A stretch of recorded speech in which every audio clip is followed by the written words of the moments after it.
Je tiens à remercier l'Union des mosquées de France pour avoir organisé ce colloque sur le thème ou le concept de djihad.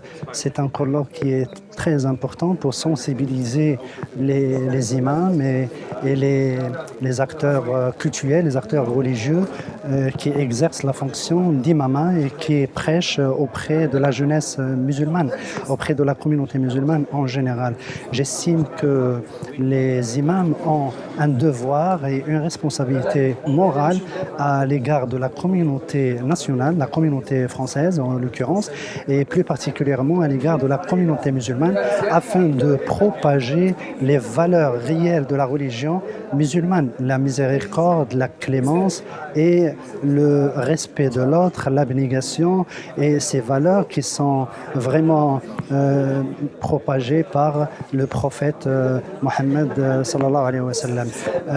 Le fait de faire le lien entre le Coran et la violence ne peut pas être acceptable. Au contraire, le Coran est basé sur la miséricorde et sur la clémence. Et d'ailleurs, nous avons plusieurs versets coraniques qui mettent l'accent sur la clémence et la miséricorde.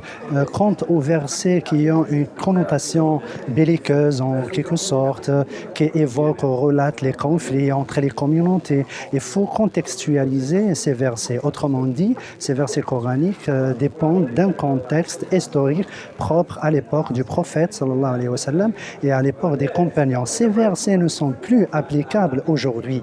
Aujourd'hui, nous sommes dans un état de droit. Aujourd'hui, nous devons reconnaître la pluralité, la diversité.